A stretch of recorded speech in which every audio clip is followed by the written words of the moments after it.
अब हम करेंगे क्वेश्चन नंबर 11।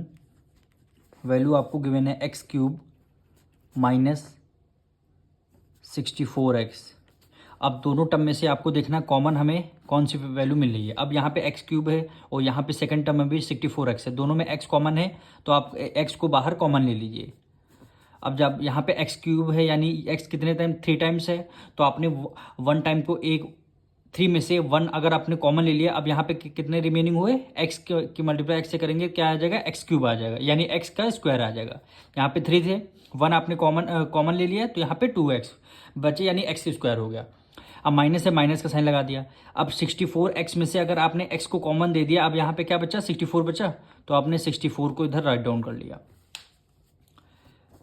अब देखिए ये वाली आइडेंटिटी को हमको इस अकॉर्डिंग करना है, यानी ए स्क्वायर माइनस बी स्क्वायर के अकॉर्डिंग इस आइडेंटिटी को रखना है।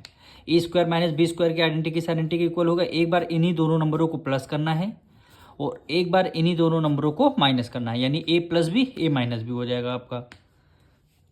अब यहाँ पे देखिए एक्स को आपने एज इट इज रख दिया। अब ये एक्स स्क्वायर है तो आपने एक्स के ऊपर स्क्वायर लगा दिया, यानी ब्रैकेट बना के स्क्वायर लगा दिया, माइनस से माइनस का साइन कर दिया।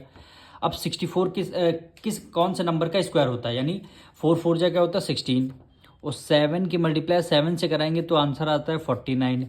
हमने 8 की मल्टीप्लाई 8 से करेंगे तो 8 8 जा क्या होता है 64, यानी 8 8 जा क्या होता है 60, यानी 8 2 टाइम्स है ना, तो हम यहाँ पे 2 टाइम्स है, 1 टाइम लिख करके इसके ऊपर होल स्क्वायर लगा देंगे, तो हमारा कुछ ए स्क्वायर माइनस बी स्क्वायर ये आइडेंटिटी के इक्वल आ जाएगा, यानी इन्हीं दोनों नंबरों को एक बार प्लस कर देंगे और इन्हीं दोनों नंबरों को एक बार माइनस कर देंगे, यानी ये आ गया ए स्क्वायर माइनस बी स्क्वायर।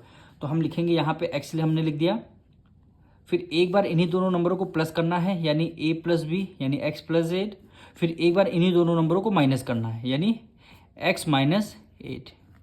यही हमारे फैक्टर्स निकल के आएंगे।